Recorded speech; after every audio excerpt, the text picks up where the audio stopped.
Apabila kehendak-Mu Bapa bukan kehendak kami.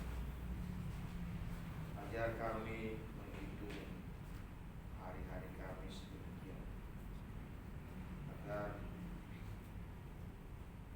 kami beroleh hati bijaksana, bukan karena kami yang bijaksana, melainkan karena tuntunan yang membuat hidup kami lebih baik dari hari kemarin. Terima kasih Bapa yang menyempurnakan anak-anak dalam segala keadaan.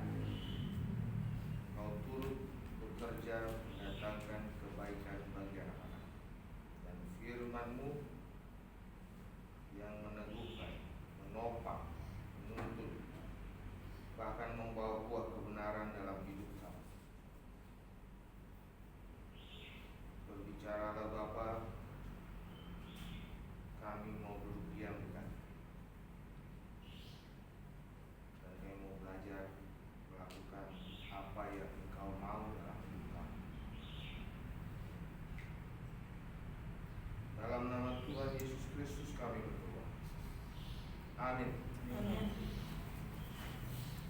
Salam. Salam. Kalau saya tadi jadi pagi ini Pak, saya sambit pemain musik. Karena pemain musiknya jadi setan tadi.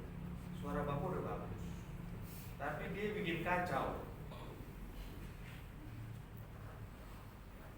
Jadi kita ini harus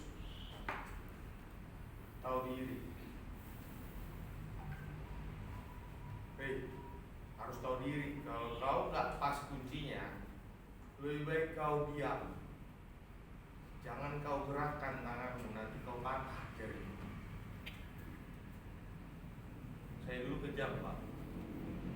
Di sini melihat saya waktu di sini, saya pernah pukul mahasiswa. Karena anjing saya dimakan. Anjing saya ini udah saya kenal lebih lama dari dia, dan dia makan anjing saya. Saya pulang ke depan lapangan. Saya marah, dan satu orang lagi sih, ada satu mahasiswa, saya mau tembak dia, saya mau bolongin ke dia. Nah, saya marah lagi, anjing itu paling saya sayang. Hilang dia Pak, ya kan? Namanya Baby, putih, pendek, ya rada panjang. Tapi herannya anjing itu putih pendek panjang Pak. Musang itu kan dia dulu ada pagar tuh setinggi ini lah pagar. Nah, di kata berhenti itu lewat di kawat-kawat pagar seperti itu tuh pagar itu, ya pagar itu setinggi dengan kawat itu di batasan. Musang itu pagi-pagi musang diseret-seret sama dia. Gimana caranya dia loncat? Anjing segini. Ya saya nggak ngerti ya.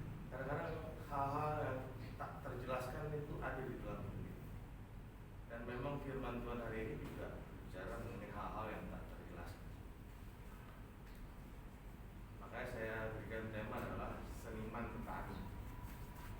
Seniman petani. Nah,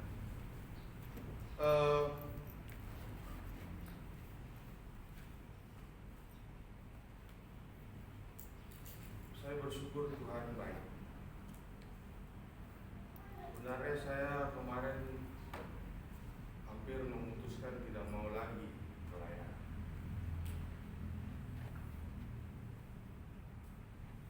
Kalau bukan karena itu dia, amat Tuhan. Saya bilang, Bapak aku mengasihi. Kalau memang aku tidak layak, tapi aku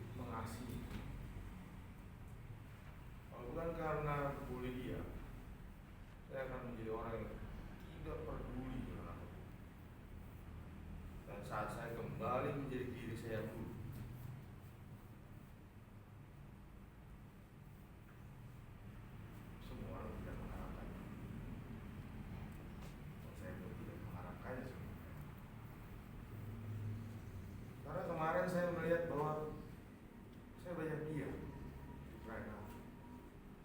Pertama, saya bingung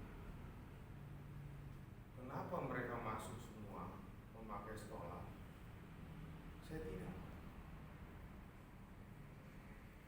Apakah saya tidak bukan hamba Tuhan? Mungkin Bapak Ibu Saudara menilai saya sensi, tapi itu yang saya pikirkan. Kenapa? Karena di depan itu cuma saya sendiri tinggal. Yang lain berbondong-bondong dari pintu bersama Pak Moses masuk menyalakan lilin. Nah, saya sendirian. Dan saya berpikir, apa saya bukan hamba Tuhan? Karena saya berpikir bahwa yang lain juga bukan panitia.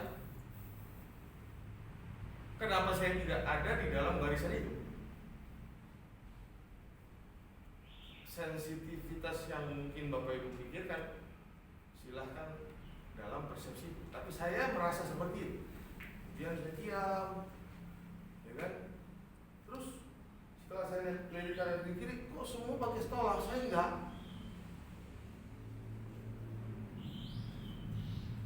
Ya, kemudian akhirnya Bapak udah bukan dipakai stola. Udah saya nggak mau pakai sebenarnya, karena memang nggak dikasih stola dari awal.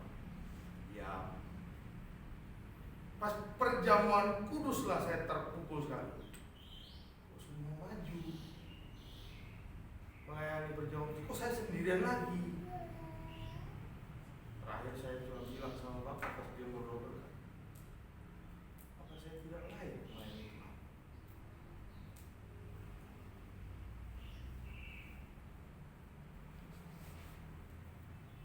Dan saya juga mengatakan satu kepada kamu semua, tidak perlu meniru saya, karena saya tidak layak ditiru. Jika engkau ingin meniru, tirulah Tuhan, tirulah Yesus, jangan saya. Belajarlah dari firman, jangan dari saya.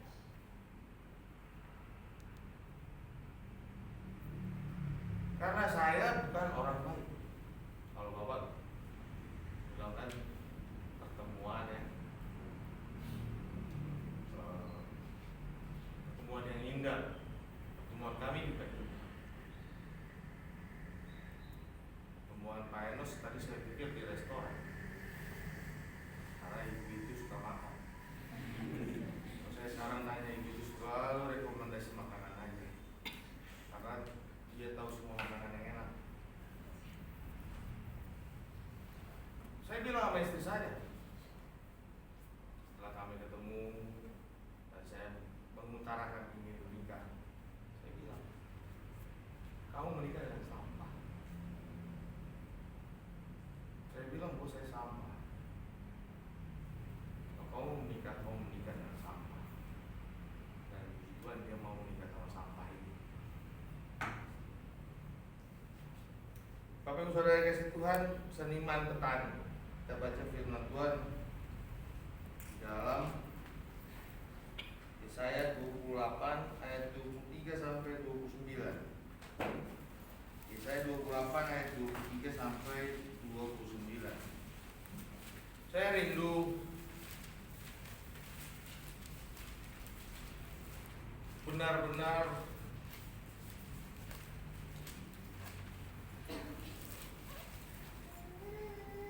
kita ini ada perlu satu waktu, bukan refleksi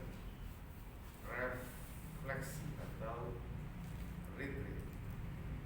Maka apa yang direncanakan itu tolong harus jadi, dan camping, ke tenda, dan belajar hidup, tidur di tanah. Tenda itu kan langsung ke tanah ya, Iya. karena ada baiknya kadang-kadang tidur di tanah. Kadang-kadang kita nggak menyelami bahwa tidur di tanah itu ada baiknya, karena kita pun berasal dari debu dan Tanah. Tuan responsoria, kebijaksanaan Tuhan. Demikian firman Tuhan. Saya baca ayat pertama, kemudian responsoria, yang terakhir kita bersama-sama. Pasanglah telinga dan dengarkanlah suaraku, perhatikanlah dan dengarkanlah perkataanku. Setiap harikah orang membajak, mencangkul dan menyisir tanahnya untuk menabur? Bukankah setelah meratakan tanahnya, ia menyerahkan jintan hitam dan menebarkan jintan putih, menaruh gandum, jewawut dan jelai kehitam-hitaman, dan setoi di pinggirnya. Mengenai adat kebiasaan, ia telah diajari, diberi petunjuk oleh Allahnya. Sebab jintan hitam tidak diirit dengan keretan pengirit, dan roda gerobak tidak dipakai untuk menggiling jintan putih. Tetapi jintan hitam diirit dengan memukul-mukulnya dengan galak, dan jintan putih dengan tongkat. Apakah orang waktu mengirik memukul gandum sampai hancur? Sungguh tidak. Orang tidak terus-menerus memukulnya sampai hancur. Dan sekalipun orang menjalankan di atas gandum itu jentera gerobak dengan kudanya, namun orang tidak akan menggilingnya sampai hancur. Dan ini pun datangnya dari Tuhan semesta alam. Ia ajaib dalam keputusan dan agung dalam kebijaksanaan. Pujilah Tuhan. Haleluya. Jadi Allah itu punya cara kerja yang mahakarya, maka disebut masterpiece, mahakarya. Allah punya cara kerja yang mahakarya, yang tak terselami.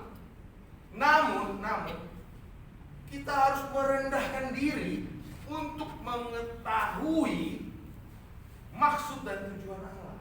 Makanya belajar teologi adalah sebenarnya belajar mengenai Allah, teo dan logos. Dan saya mengatakan selalu, saat engkau mempelajari Allah, engkau harus merendahkan diri serendah-rendahnya, hingga Allah membuka diri untuk dipelajari. Saat engkau belajar teologi dengan maksud dan tujuan hanya sarjana, engkau tidak mendapat apa. Dan saat engkau belajar teologi, sebenarnya engkau mempersiapkan dirimu menjadi alat di tangan. Dan alat itu macam-macam. Orang bisa jadi cangkul, bisa jadi garpu, bisa jadi sendok, bahkan bisa jadi batu. Batu pun bisa dipakai alat, menjadi alat-alat. Dan firman Tuhan itu berkata itu. Jadi sekolah teologi bukan hanya menjadi pendeta. Salah. Sekolah teologi bukan cuma menjadi guru. Salah. Sekolah teologi adalah basic, menjadi apa aja yang dasar untuk pekerjaan Tuhan. Garis bawahi dasar, spesifikasinya tajam. Dan ini yang menjadi kerinduan saya. Makanya di Siboga itu semua saya kasih. Saya kasih belajar mobil, bertani, saya ada lab musik. Saya usahakan semua bidang ilmu harus bisa setidaknya mahasiswa. Nanti baru kelihatan, oh ini masuknya di sini, oh ini masuknya di sini, oh ini masuknya di sini. Semua saya sodorkan sambil saya melihat dia cocok di sini, dia cocok di sini, dia cocok di sini. Setelah saya lihat dia cocoknya, baru saya tajem. Karena cara kerja Allah ke saya pun demikian. Kita semua ini sampah di tangan Tuhan. Awal. Namun sampah yang dijadikan menjadi alat yang manusia telah berdosa dan telah kehilangan kemuliaan Allah. Sampah.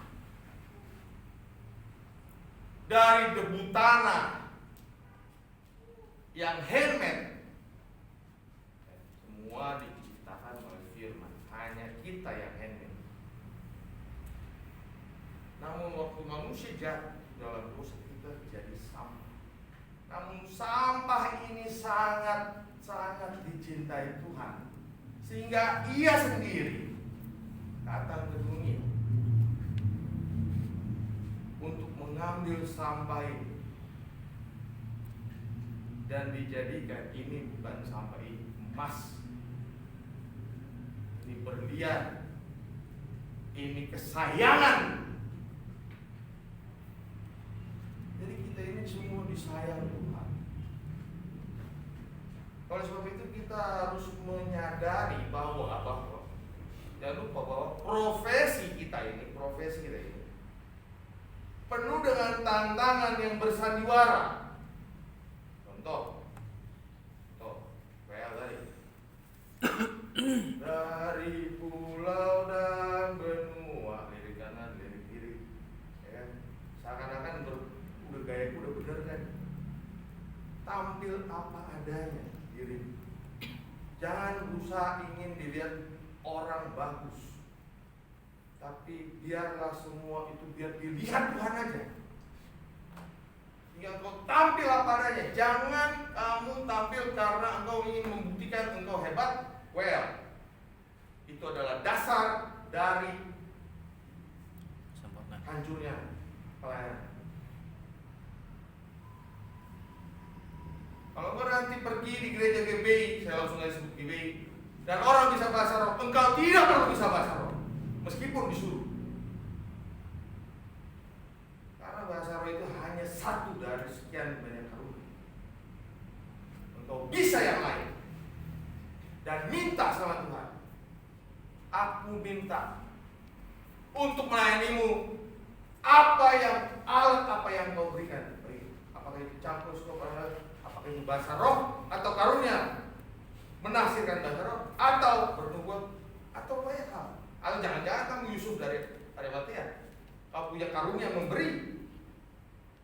Kalau kamu punya karunia memberi, maka Tuhan menjadikan kamu orang yang berusaha dan berhasil. Karena kamu punya karunia memberi. Karunia memberi adalah bagaikan pipa besar yang di bawahnya tidak pernah tersumbat karena dia punya karunia memberi. Jadi pipa itu waktu tidak pernah tersumbat selalu memberi. Maka pipa itu makin dibesarkan Tuhan. Karena dia punya karunia memberi, dibesarkanlah pipa dari kecil, dia punya setia dia memberi dari kecil besar. Karena dia punya karunia memberi, dia tidak pernah menghambat karunia itu. Dia beri. Maka pipa itu juga jadi kecil, gede. Itu karunia memberi. Kejarlah karunia, tapi bukan itu yang menjadi satu sehingga untuk menyatakan dirimu hebat, tapi buah roh, bukan karunia roh. Nah,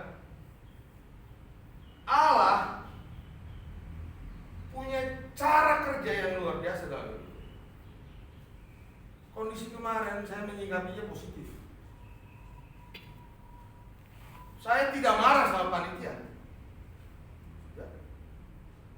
Saya hanya bertanya kepada orang tua saya, apakah saya tidak layak melayani?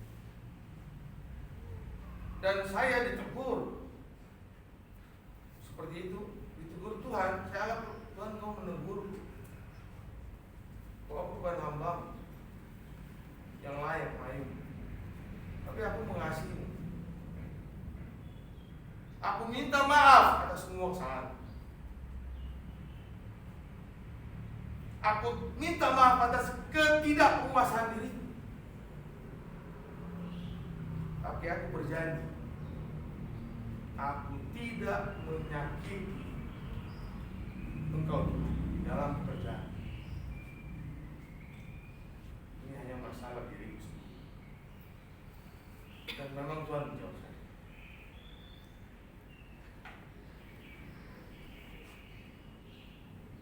Jadi banyak hal bisa dipakai Tuhan, termasuk hal-hal seperti itu.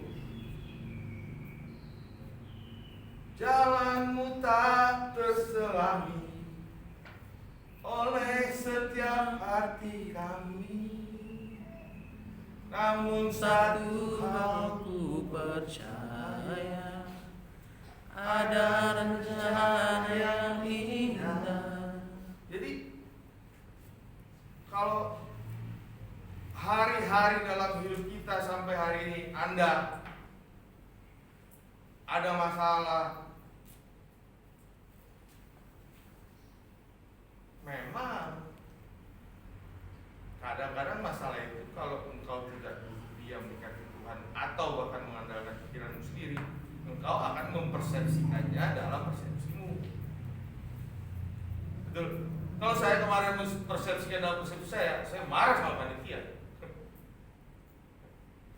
Mau dikasih soal saya nggak mau pakai. Bukan saya marah sama itu, tapi saya memang nggak dari awal nggak dikasih, ngapain dikasih di tengah-tengah, ya kan? Jadi saya berdoa, apa maksud Tuhan dari keadaan ini? Sampai saya berpikir, apakah karena saya berkuncir di sini? Apakah karena rambut saya panjang?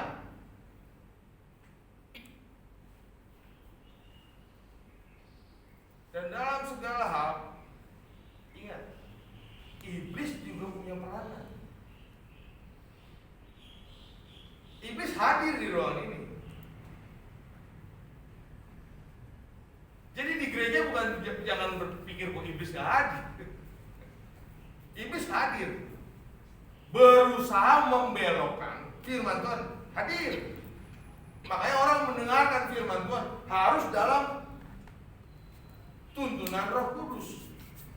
Siapapun yang bawa firman, mohon maaf, mau dia berbahasa Yunani sehebat apapun, kalau engkau tidak menundukkan dirimu di kaki Tuhan, engkau tidak dapat apa-apa.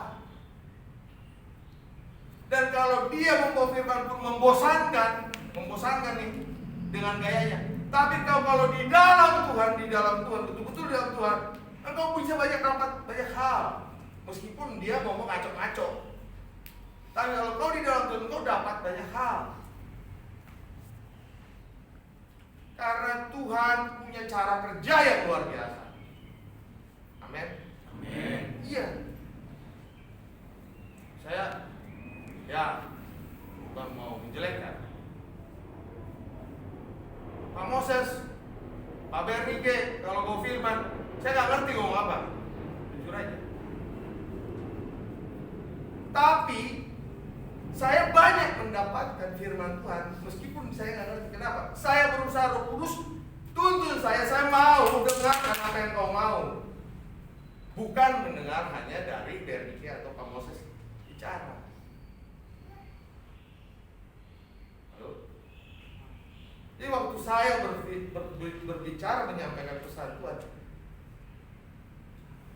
dirimu adalah tanah yang subur. Amin. Jangan lihat yang bicara. Siapkan dirimu sebagai tanah yang subur, maka firman itu akan berbuah.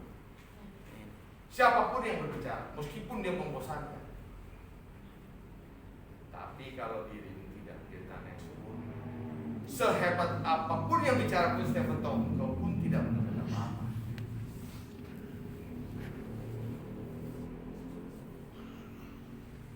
Jadi Allah itu betul-betul punya cara kerja yang luar biasa. Contoh, bagaimana Enos bisa ketemu sama ibu ini? Dan Enos ini dulu badannya nggak sebekar ini. Nah ini dulu nubuat Tuhan terjadi kayaknya. Kayaknya saya nggak tahu. Takutnya nubuat kan?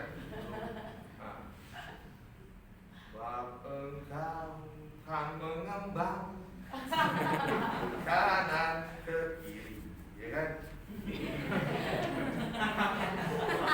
Dulu dia enggak, dia kayak dulu dia roti Asia, daerah Asia, roti tidak beragi, sekarang roti beragi.